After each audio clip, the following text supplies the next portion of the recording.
Yo, what's happening, everyone? Welcome in. It is Thursday, March 21st, 2024, and this is a brand new episode of Snaps Live. It is NCAA Tournament Day. March Madness is upon us. Hope you got those brackets ready, folks.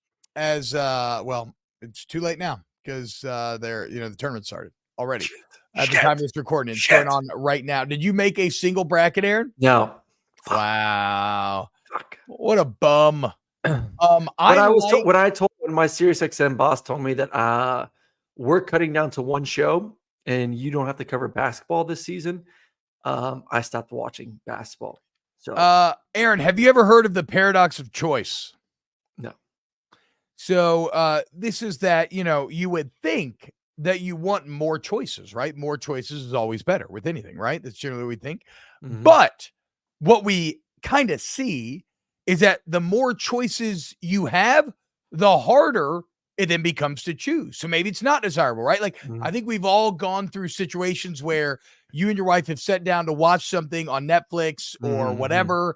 And next thing you know, instead of the hour that you had to watch something, you spent 45 minutes of that hour looking for something to watch. And you're like, well, now we can't fucking watch anything because we never made a choice and there's nothing left. Well, I believe that with March Madness, you deal with the paradox of knowledge, where if you actually watch college basketball and then you actually follow the sport, you would think that sets you up for success, but it kind of hinders you because you know too much. And so you can't enter that picket flow state where it doesn't matter. And that's why Nancy or Frank from The Office, who doesn't give a shit about sports, ends up winning the bracket every year because they are free of knowledge. And in that same way, I am completely ignorant when it comes to college basketball. So just know I'm probably about to win all of So how do you are you doing colors? Are you doing mascot? Are you doing brands?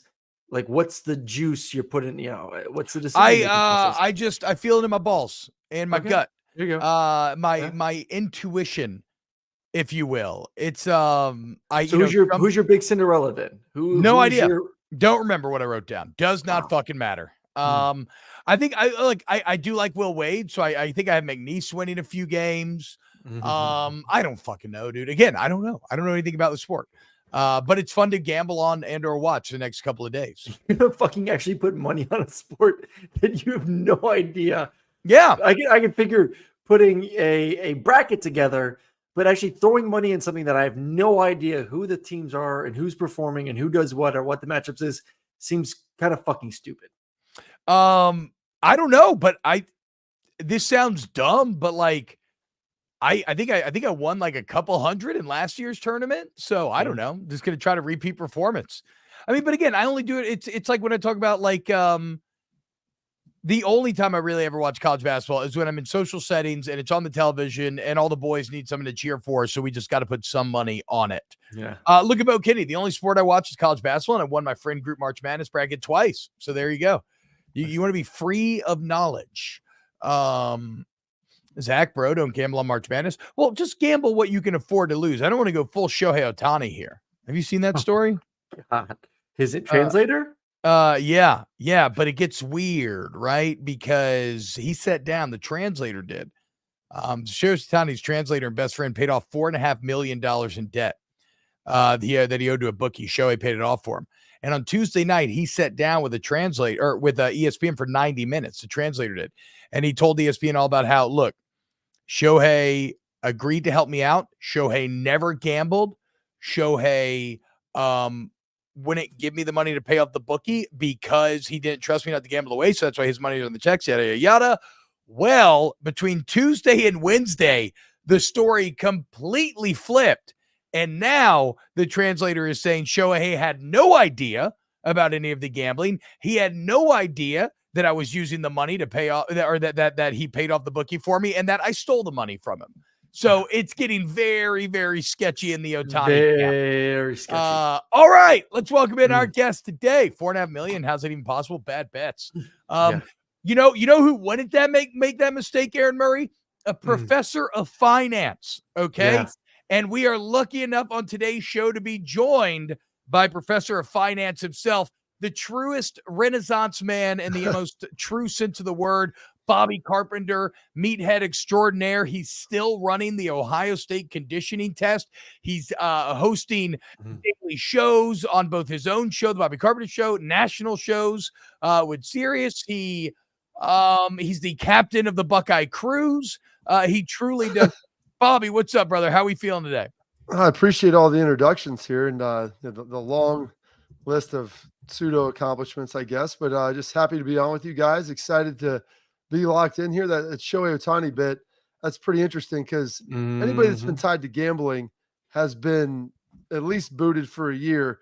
And I'm going to tell you this, the wires are coming directly out of Shohei's account to that guy. There's multiple ones of them. Don't tell me you stole the money, dude. Like, everybody was aware of what was going on, and now Major League Baseball's got a mess on their hands because I don't think this is full on Pete Rose because I doubt Shohei had anything to do with it.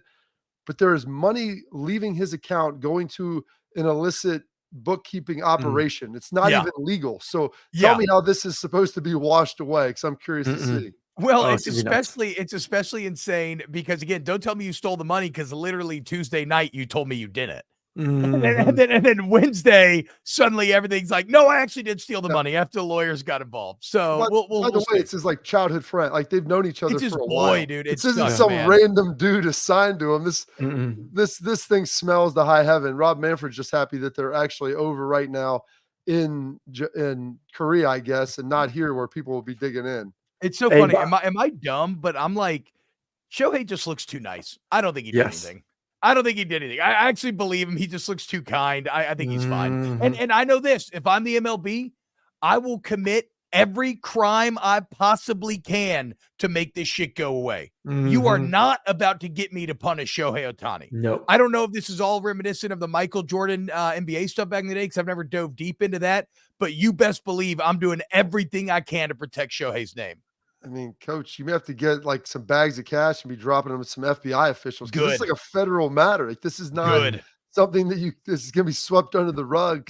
It'd been one thing if California had legal gambling. And by the way, where is California at with everything that goes on out there that they chose to like grab their moral pulse at gambling? And that's where we're going to stop it. You know, we're giving out needles to drug users in the wharf and everything else. But hey, you know what? No gambling in California. I think it's like, is Texas maybe not have legal gambling either yet? It's weird. I find, well, you know, what's funny. Sometimes I find the states, and maybe this doesn't apply to California, but the states with like functional state economies tend to go to the sin stuff more, or tend to be above it more. Whereas like Louisiana, who's desperate for any type of revenue, we're like, fuck yeah, dude, gambling, lottery, whatever you need, we got. All right. I gotta ask Bobby one question real quick. Separate.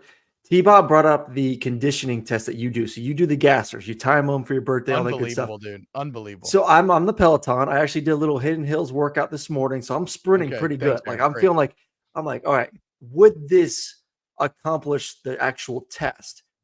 How fast are you technically running, do you think, in order to get it done? You know, a gasser, what are you doing? 20-second gassers? How fast miles per hour do you think you're 17, running? Coach. 20 seconds. 17 miles per hour? Well, no, 17-second gasser. How fast are you running? How fast that's do you think fast. You're running? That's fast. I don't give a shit about mile per hour. 17 seconds is fast, dude. Yeah, that was like our speed guy time that I would run it in. So I did all 20 on. So what do you think? 15 miles per hour, 14, well, I could probably still hit 15. Like the problem is like you just lose a little bit of your explosion as you get older. Man. I'm not lifting like crazy heavy legs anymore. So it's the cuts and it's like the acceleration element, which I'm lighter, so that helps some.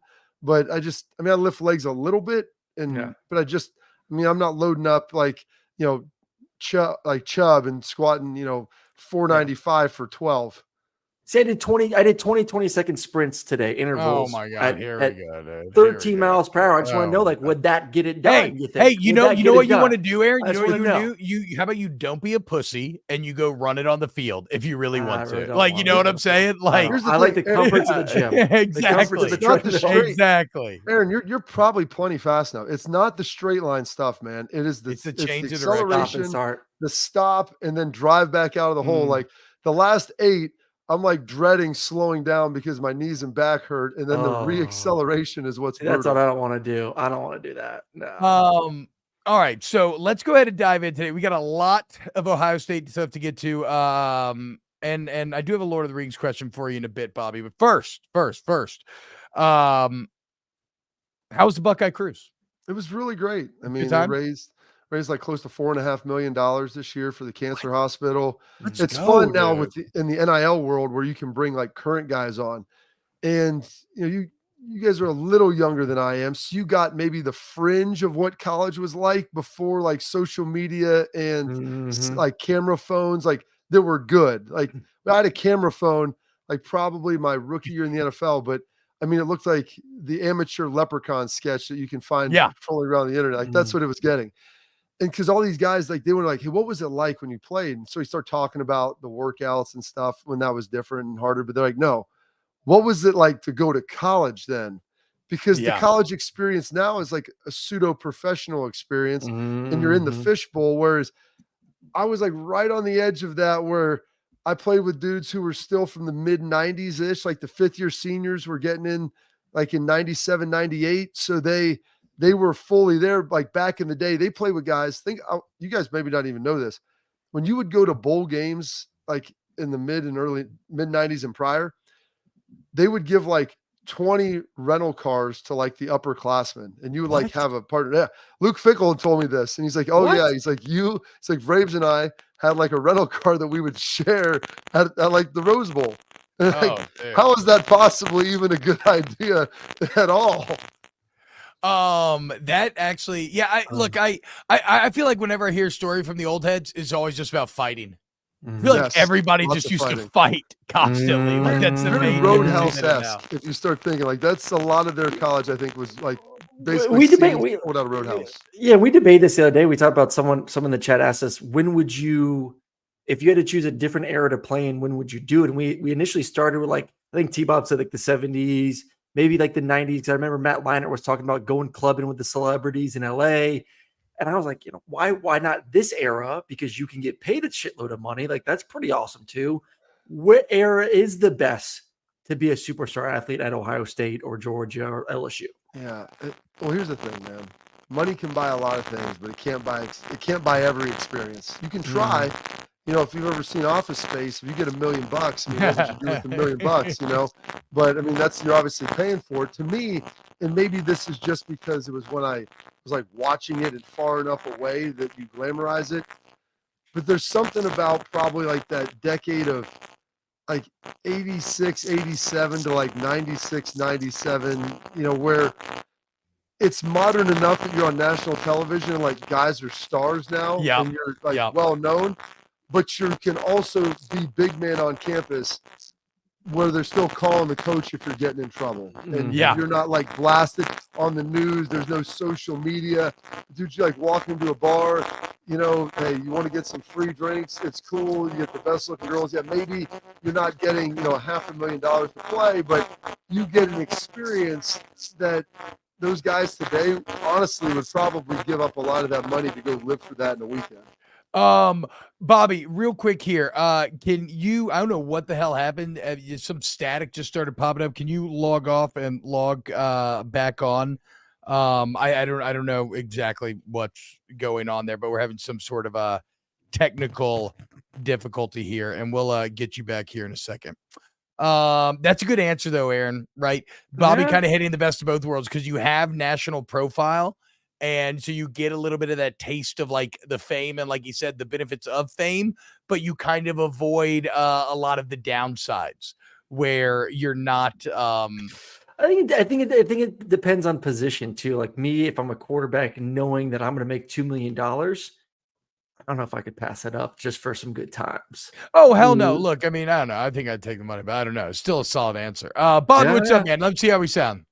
We good? Yeah. Okay. All right. Listen, let's get into it then. You can't buy air. I want to tell Aaron, you cannot buy experiences, man. Like you can't go buy your youth. Like you can't go buy like these snippets of time. I bought some pretty good experiences back in my day. I get it. Believe me. I'm not saying that it wasn't great. I had a great time in college. I mean, the time that I experienced was kind of that hybrid.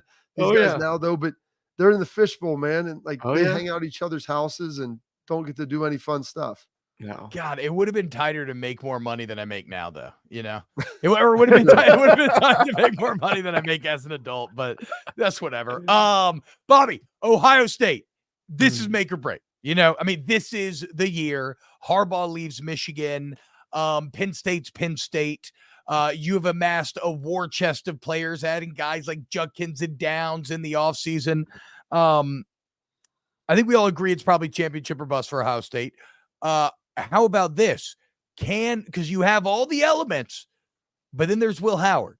And I'm not sure what the ceiling on Will Howard is. What are the returns that you're hearing out of spring? Can Will Howard bring a national championship to Ohio State? I think he can. I think he's good enough. You look at what he was able to do at Kansas State, and everybody forgets, like, they won the Big 12 that year. They beat TCU, who ultimately played for a national title. I don't know if you're going to look at Will Howard and say he's CJ Stroud. Like, it's not like he has this unbelievable arm talent where he throws a really pretty ball. I think he's a guy that has NFL caliber ability, but he's really big. Like, he's a huge guy, physical runner. And so I think you'll probably mix a little bit more of that QB run in, not crazy amounts of it, but playing defense, if you have to factor in that he could run it 5 times a game, that changes how you call it and what you can do defensively. So I think he has enough ability to be able to lead a team to a national championship, especially when you surround him with the type of talent that he has, the wide receiver position. I was watching practice earlier today, and watching Jeremiah Smith, and I know a lot of people have talked about him. He was like the #1 overall recruit. And I think there's some truth to those rankings, but it's like, what's the difference between 1 and 30? Like, where these guys play, all these different things. This dude, he's a grown man early on. He's a freak. He's going against what I think is one of the better secondaries in the country and making plays. And so if I've got him, like, I can go out there and throw to that guy. Like, as long as it's in his general vicinity, he is going to go high point it and pull it off of someone's head. So they've got the players around them to kind of make that possible. And I'm excited to see, as I know, T-Bob, your boy Hester is, like, the Chip Kelly running game. And Hester always loved to show me the clips. He's like, hey, look at all these guys. Like, he's doing, counter O, he's pulling the offensive lineman. He's pulling the F or the, U from the backside. And then they had like a cut split with an X receiver. And he's like, look at this. He pulled the stinking receiver like up in there for 3 guys clearing the way. So he's got some unique stuff that he does. And you kind of pair the running backs in there. It's going to be a fun time. Well, let me ask you this. I mean, Ryan Day, Ohio State, known for quarterback play, has recruited a bunch of talented quarterbacks. I'm sure there's a plenty of talented guys in that room right now. Like, is it 100% Walker Howard's job? Like, is there a competition at all? Or is we got you for a reason. I'm sure our collective paid you X amount of dollars. You're QB1. It's happening where you're getting all the reps. I don't think that it is. Like, right. I know he's not getting all the reps. Like, they're rotating him in. Devin Brown is going back and forth. Lincoln Keenholz, who played in the bowl game, who probably wasn't necessarily fully prepared for that. I would discount probably Julian Sand and Aaron Nolan. Like, it's really tough to go in as a true freshman and play, especially when you have veteran guys around you. But I don't think this is a foregone conclusion that it's Will Howard's job. I wouldn't just sit here and stamp it. I would say he's the favorite in the clubhouse, Aaron, and you'd feel good betting on him. But I don't think this is like a 16 upsetting a 1 if he's not the starter. Okay. You mentioned running backs, and Ohio State actually without a running back coach right now. Now, our guy John Schultz has been begging us to talk about this on the show, so I'm glad it's finally coming up now because we have not covered it yet to this point. But Tony Alford was running back coach at Ohio State for 9 years. We're talking about the cat that coaches Eagle Elliott, J.K. Dobbins, obviously Travion Henderson now. He was making great money, over $770K. He had an assistant head coach title for offense, great recruiter. What's the story behind Tony Alford leaving Ohio State and going to Michigan? So, first and foremost, I really like Tony. I mean, when you're someplace a long time, you get to know guys, and he's been here 9 years. He leaves. His kids had kind of grown up. I think his son is just graduating high school this year and going to play college at a smaller school. And so I think there's some stability. Like, if you can be someplace 9 years and have success in coaching, like, that's a huge win. Your kids all basically go to the school kind of throughout their same existence, which is unbelievable. Part of it is, I think he's also been there 9 years. and he applied, he went in to get the Colorado State head coaching job, which was what his alma mater was a couple years ago, maybe 2 years ago, I think. He was applied for some OC jobs, kept it in the mix for those, and just hasn't gotten them. So I think it just got a little stale for him at Ohio State. And, Michigan, I think they offered him $850. They offered him a third year on his deal. Ohio State, from my knowledge, was like $800, and they only gave him 2 years. Moving on, and I think it's like, hey, you've got to expand maybe your coaching tree, your coaching connections if you want to make that next step. And I say all that because I love Tony. But circumstances and situations can kind of dictate everything. And I say this, like, timing and team in the combination of how it went down is what people are kind of upset with at Ohio State, where if you went to Michigan after the season, okay, like, not a great look. People aren't really happy about it. If you would have taken another job a week into spring ball, people would have said, okay, not a great look. You're not really happy about it. Okay. But when you go to your rival after already, like, having a couple spring practices, I think it was kind of told to Ryan on his birthday. What? Last Tuesday, his birthday. Not a good birthday present. Wednesday, so I'm guessing that kind of happened. So it feels a little more personal when you get to that. That is, I didn't realize that. I mean, the timing of it already was bad with spring ball and everything. The birthday thing is an element that kind of does make you raise your eyebrows a little bit. Bobby, so I don't know what's going on. That static just came back. Here's what I think I want to do, because we're keeping you for a while here. I got like 2 more questions. Can we log off and log on one more time? And then, and I'm really sorry this is happening. And then we'll let you go and go about your multiple jobs that you have. I don't know what it is, guys. You can't. So Jeff Soul says to the mic, it was 600 rejoined. Bro, one thing I've learned in doing live production, especially in the internet age, we're all like Skyping or whatever, StreamYard from all over the country. You never know what the hell it is, dude. It's not it's not like, okay. What was your month ago? You remember? It was, you weren't even putting on the right input. There we go. Okay, Bobby. Okay, here we go. Okay. So we got in Tony Alford. Who is the biggest threat to Ohio State in the Big Ten this year? I think you probably have to go with Oregon, and then Penn State maybe right after that. That's crazy that Oregon already is rocking up. No, Why? I mean, like, they were a fringe playoff team last year. Why is that crazy? The answer is not crazy. I think it's interesting that we've always made fun of the Pac-12 and everything, but the timing has worked out to the point where Oregon could join the Big Ten and immediately be considered the biggest threat to Ohio State. That's surprising. You look at what Dan Lanning's done there. I mean, he's recruited well. And then the biggest piece is, like, college football is driven by quarterbacks, and they got Dan Lanning to come in. Or not Dan Lanning, they got Dylan Gabriel to come in. And so they have that fixed quarterback. They have the elite weapons around him. Good defense. Michigan's going to be a little bit down. Washington lost their core, Kalen DeBoer. They've lost so much. USC, I mean, heck, what were they, 7-5, like 8-4 last year? So it wasn't like they were great.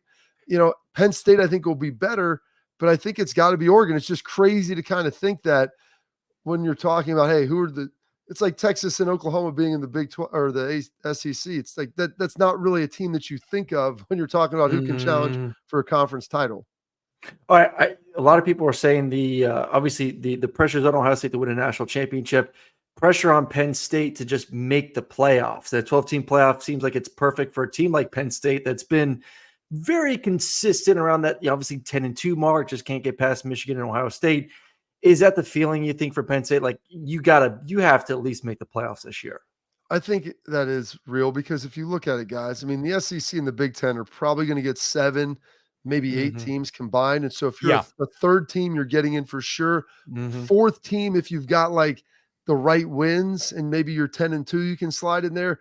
So I think that's pushed it down to now where if you don't make the playoff, it's a little bit NCAA tournament-esque at some schools where, you've always been in the top 3. There's really not an excuse not to be in the top 3, probably, more than 1 out of every 5 or 6 years. So I would say that's very true for Penn State. I like this from the chat. Royal Payne asking, ask Bobby, how much of a jump can Matt Rule make in year 2? Obviously some drama at Nebraska, even though I like their new AD hire in Troy Dannon. He's a guy that's originally from Tulane, but losing Trev Alberts. I think Nebraska's president may have left as well. Well, he's at Ohio State, I think. Okay. Yes, that's right. Yes. Wait. So the president went to Ohio State, and then Ross Bjork left A&M and went to Ohio State, right? So I think that's probably why Trev left. I think A&M's AD and president, he's spoken pretty glowingly about him, is very similar to President Carter. Like he used to run, he was a superintendent of the Naval Academy for like a decade, Top Gun fighter, like all of these things that like you kind of see at A&M. Oh, he's an elite dude. Unbelievable. But yeah, I think A&M's president is similar. And so sometimes it's like, hey, I'd rather have my boss be aligned with me. I know I'm at my alma mater, but this might be a little better. But to your question about Matt Rule, I think he can get them to, an 8-win team. Like they haven't been that far off. They just lost all those close games with Scott Frost. You should be in a pretty good position. I think they're positioned better in the NIL space. They got Raiola coming in. I don't know if he'll be great his freshman year, but they've got a lot of things put in place where I don't think they're going to be fantastic, but they should be able to probably surpass that 7-win mark and maybe get to 8. Yeah. Well, then listen, he'll be better than what they had at the quarterback position the previous 2 years. So I think hopefully you can't be worse than they were last year there. God awful. I want to ask you this real quick, a little bit, somewhat off topic. The Marvin Harrison Jr. news about the no pro day, no combine. What are the feelings about, kind of his decision making? Is he trying to hide something, or is it true? Like I got nothing to prove. From what I've talked to, and garnered, and talking to him, I was like, because I asked him earlier this week, he goes, "No, I told everybody at the combine, like, what do you want to see?" Met with 9 teams. You guys need to see anything? And I guess everybody said we're good. And so, like, I mean, I wish I was that good that, like, you could say that. And I've talked to Hester about that. And it's like, hey, does Neighbors pass him up because he doesn't work out in the eyes of a team or two? And if you're okay with that happening, then, like, I guess you don't really need to. But you ask your people that are going to hire you, do you need any more evidence that I'm the guy for the job? And if they tell you no, I don't know what you're going out there to really do. Because the other thing is, like, training for the combine, it's like training for a track meet. So, like, you're doing this stuff. It's not really football conditioning. So he goes, well, I'm just going to keep doing football related work, and then I'll just be more ready for OTAs. It's kind of a revolutionary approach. He's got a Hall of Fame dad. He's got a really nice resume. And if we'll see honestly how it works out, and maybe it impacts him. He slides down to like 6 or 7 and his second wide receiver taken, or maybe he's the 3rd or 4th guy and first wide receiver off the board. Where does he stack up in Ohio State grades the past 4 or 5 years? Oh gosh, that's tough. I mean, he's probably the most complete of all of them. Oh wow. Garrett Wilson, really good. Chris Olave, really good. Michael Thomas and him share some similar attributes, but he's a faster version of Michael Thomas. Michael Thomas, great possession, body receiver. He can get over the top on you, but he's ran a 4.53 or something. Yeah. People go, man, that's slow for him. I go, that's what he is. I'm like, it's not slow for him. He's just not the fastest dude. But you know what? You give him a good quarterback and he'll go get you 1,500 yards. Bobby Carpenter, host of the Bobby Carpenter Show, captain of the Buckey Cruz, as I said. Bobby, I'm sorry we didn't get to the Lord of the Rings stuff. It appears that Sauron has been interfering with the tech throughout this entire show. But thank you so much for the time, man. This is awesome. He's a true Renaissance man.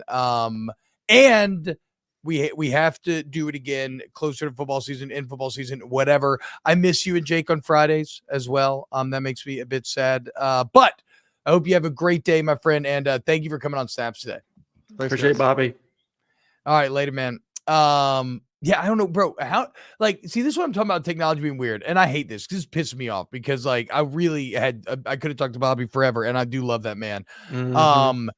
How does it work where it would start to fuck up and then gain, like it would build momentum and getting more and more fucked up? Like, when people are asking, like, is it the mic? Is this or that? I have no idea. Explain to me how technologically that makes any sense. It works perfectly for 3 questions every time, and then all of a sudden, there's like a time limit, like, all right, time to start fucking up. All right, and then like a ramp, like a smooth ramp. It just consistently went like this. Shout out Bobby, man. I gotta text him. Bobby. Sorry about that.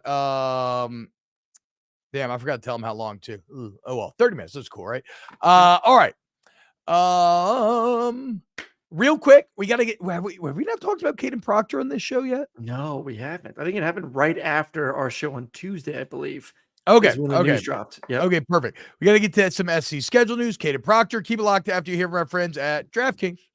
The thrill and excitement of March Mania is here. And DraftKings Sportsbook, one of America's top-rated sportsbook apps, is giving new customers a shot to turn $5 into $150 instantly in bonus bets with any college basketball bet. So, you want to ride with the Cinderella attorney, or you want to keep it chalky with the one seeds, everything you need is right there at the tap of a button. And North Carolina listeners, don't forget, DraftKings Sportsbook is now live in your state. So, what are you waiting for? Download the DraftKings Sportsbook app, use code T-Bob, and new customers can bet $5 to get $150 instantly in bonus bets only at DraftKings Sportsbook with code T-Bob, T-B-O-B. The crown is yours. All right, y'all. Kaden Proctor in what has to be one of the funniest stories in the college football news cycle that we have seen recently. Kaden Proctor has announced that he will be leaving Iowa and returning to Alabama. So real quick, in case you're listening, you don't know the backstory. Kaden Proctor is originally from Iowa. He grew up a massive Hawkeye fan, and he became a 5-star offensive lineman. I don't know if he was the number one player in the state of Iowa, but it was damn close, right? He was committed to Iowa the entire time during his high school recruitment. At the last second, he flips to the Alabama Crimson Tide. No surprise. It's Nick Saban. It's the Tide, of course. Last year, rough start to the season, but ends up getting pretty damn good as a true freshman starting left tackle for the Alabama Crimson Tide, who went 11-2, damn near beat the national champion in the Rose Bowl. Like, to be a freshman starting at that position is next to impossible. And he struggled at the beginning, but he got pretty badass by the end. Well, he becomes a freshman All-American. Nick Saban leaves. Kaden Proctor like, okay, you know what? This is a great experience, but I'm going home. I'm going back to Iowa. I'm finally going to fulfill the dreams of my hometown, make everybody so happy. Well, something happened because he went up there, spent a month or two, and has now announced that he is breaking Hawkeye fans' hearts for a second time as he will be returning to Alabama. And he did it on Instagram with the Michael Jordan "I'm back" meme, just shitting all over all the Hawkeye fans in style. He got to Iowa and said, this ain't the same kind of talent that's in Tuscaloosa, even with a bunch of guys leaving. Yeah. This team has no chance of winning a national championship. My ass is going back to Tuscaloosa with $100K in my bank account from the collective at Iowa, and I'm going to be a Crimson. I know we're joking about it and we're laughing, and it's crazy because it's the era of college football. This is fucking outrageous. This should not be allowed to happen.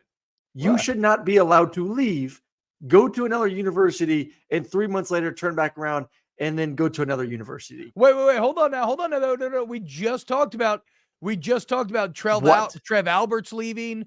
Ross Bjork is hopped back and forth. Troy Dannon left Tulane for Washington, and 6 months later just left Washington for Nebraska. This is stupid. So this shit is going to ruin college football. This is going to ruin college football. Okay, all I'm saying is, if the ADs can do it, if it's what we talk about. No, what did we talk about the other day? Patercullis, right? What? No one considers a course based for himself that is proven profitable to others. And so if ADs are doing it, presidents are doing it, coaches are doing it, Tony Alford leaving, Ohio State going to Michigan. Yeah, dude, players are going to do it too. I mean, look, I'm being a bit tongue in cheek. Like, I get this is not good for college football. I get that this is absurd. Yeah, but I don't know, man. I think it's deeply funny. And again, I still struggle to, I see the part that I don't know that I agree with, though. I struggle to think that it's like really awful for the sport. It feels a little singular. It doesn't feel like this is like par for the course. Well, all it takes is one to happen, just like it did for the entire opting out process before bowl games. All of a sudden, a couple kids do it. Then all of a sudden, it gets more and more. And then all of a sudden, you lose half of FSU's starting roster before a bowl game. All of a sudden, you get one kid that transfers, and everyone wants to transfer. Now, all of a sudden, you get one kid that goes back and forth in the matter of 2 months. Then the next guy's going to do it. It's opening up the floodgates, man. That's the problem. There are no fucking rules. Do whatever you want. Hey, you're an 18 to 22-year-old young man who are still developing both mentally and physically. I'm going to give you whatever you want. Go make money here. Go make money there. Go take from this collective, then leave and go get money here. So go to this. It's too much. But what I can't escape is too many options. But what I can't escape is just feeling like, yeah, that's America. I mean, like, isn't this entire system of capitalism built upon getting what anybody will give you? Is theft. Bro, crypto is fucking theft. Shut the fuck up. You are adding nothing to society, and you are creating money out of manipulating markets. We're building communities. People want to be part of communities. Exactly. That's the most vapid, empty statement I have ever heard. Is it not theft that he took $100,000 from the collective and then do a month later, 2 months later? What I'm saying is crypto is capitalism. This shit is capitalism. Not fucking crypto it's not. This. No, but that's what I'm saying. This is the American way. That's what I can't square. I feel you. It's different than everything we've ever known. Should he have to pay him back? Or just true America? Yeah, good for you, kid. You what was the contract? The system. What was the contract? But exactly, that's why we need contracts. But because that shouldn't be allowed to happen. I'm sure he signed something. Somebody didn't just give him $100,000. I think they fucking did. Wait, okay, hold on now. Hold on now. No. Everything I read, he literally has $100,000 in the bank that he does not have to pay back. No, but that's fine. But that's on the contract writer's fault. What I'm saying, that's not on the kid. That's on the contract writer's fault. That's on the NCAA saying you cannot say, hey kid, here's your $100,000, but performance-based contracts. You can't do performance-based contracts. That's the problem. You could lock him up like they locked up Nico, where you could end a contract where they own your NIL rights. And so had he gone back to Alabama, that's fine, but all that money will still not go to you and will go to the collective instead. Like, we have precedents that have been set for how to lock guys up. If they wrote a bad contract, that's on them. I agree. That's on them. You want to talk about setting Iowa back, though? I mean, try being a donor for the Iowa Hawkeyes, knowing that some kid came in and just stole your money and left and went back to Tuscaloosa. Don't come knocking on my door to go write another big check when that crap just happened. As a collective, and you drop the ball on that, and you didn't write a contract good enough, then don't come asking for more money from me. I'm not saying it's not brutal. I'm not saying it's not just unbelievably different from anything we've ever known. What I am saying, though, is that the courts continue to tell us that what this is American, right? And like that is what the courts have said. And that what the NCAA has done. What job can you go to and get $100,000 and then take off and leave 2 months later? I mean, any job that'll sign you to a contract without protections and then another job offers you. What do you mean? Like, there's no how much did Troy there's all non-competes everywhere in with these contracts. You can't. Yeah, and non-competes, in my opinion, are inherently un-American. I think that non-competes are the most fucked up thing in the world. Yeah, but they get challenged in states all the time. And they don't know. Like, I live with an attorney who deals with that every single day. Yeah, that's what I'm over saying. And over again.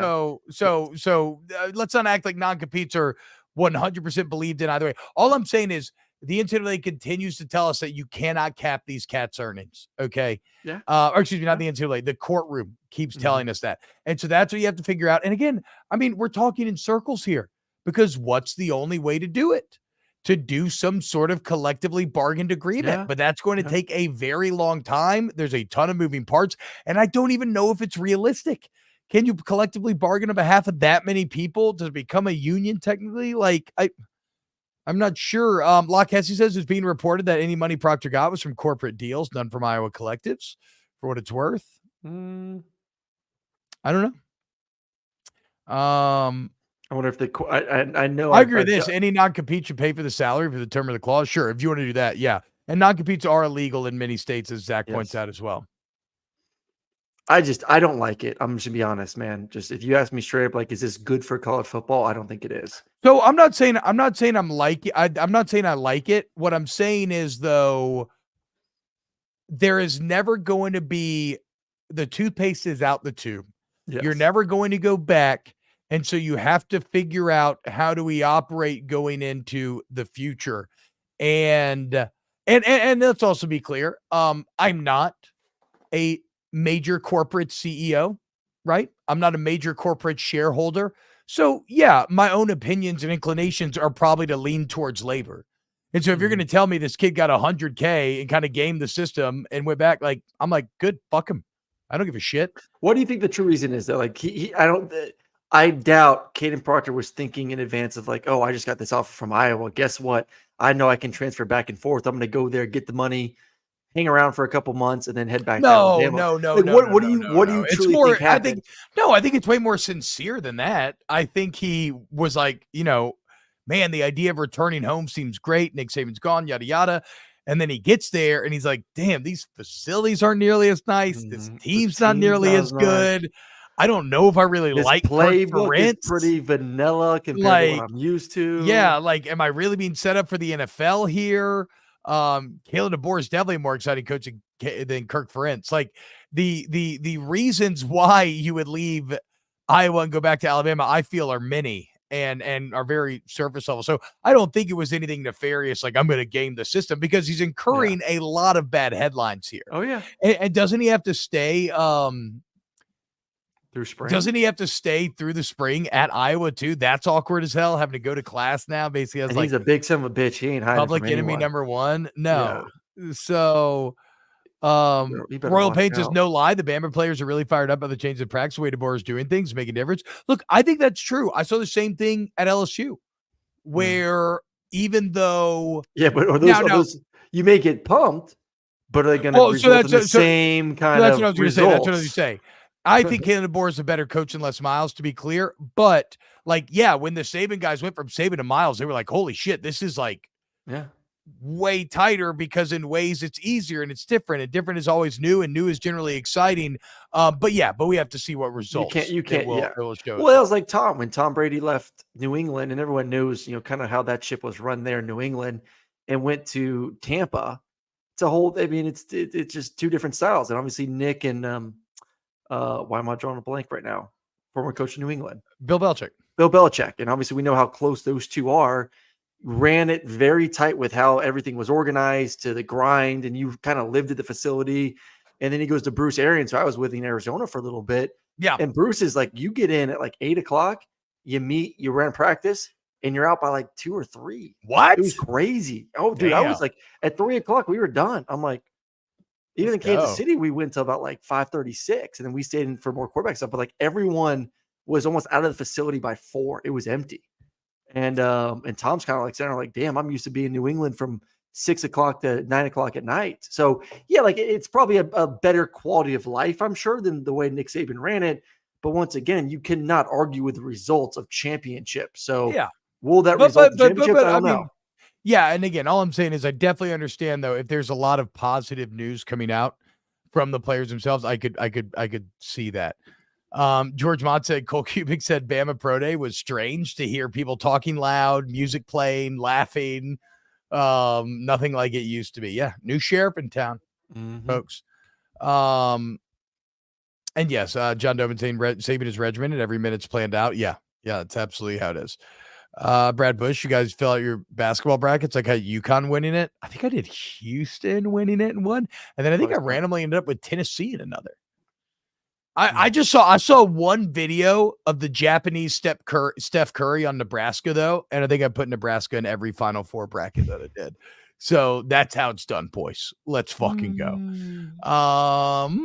All right. Finally, Aaron, SEC schedules released for 2025, or conference opponents released for 2025. And all it is the 24 schedule, but flipped. So everybody you play in 24, and remember, this is because if you do it this way, and with one permanent opponent and then 7 rotators in a 4-year period, you'll play a home and away with everybody. Yeah. I love it, man. You know how giddy we were when we saw the schedule this year when the SEC came out? We're all looking at each other like, oh my God, we get this matchup and this matchup. And then now you get it all over again, but on the other stadium. So a huge win for the SEC. It will continue to look like this. I mean, honestly, it could get better. I do think we're going to get to a point, T, where we're going to have 9 conference games. So for how good this looks right now, add another SEC game, it's going to look even better going forward. Yeah, they Yeah, but Disney's got to pay for that first. I don't know where Disney's appetite is for that quite yet. I don't know if they see the value in a 9th game. And they just spent $1.2 billion per year for the playoffs. So it'll be interesting to see how much money Mickey has to spend on another SEC game. That's what I'm saying. And already I know that like Disney as a corporation doesn't love the ESPN property. They've been trying to get rid of it kind of in a lot of ways. So we'll see where it goes. LSU, for what it's worth, I think has a pretty brutal away schedule, 25. They'll open the season at Clemson. Then they'll go to Alabama, to Ole Miss, to Oklahoma, and to Vanderbilt. That doesn't matter. But that's a pretty big 3. I'm trying to see if I think anybody's road schedule looks tougher. Well, that's what they get for getting an easy schedule this year. Yeah, for sure. For sure. It's just the way of the road, Bubs. It's the new age SEC. Everything's going to be tough. The Longhorns will have to try. Everyone's they don't see anything too crazy.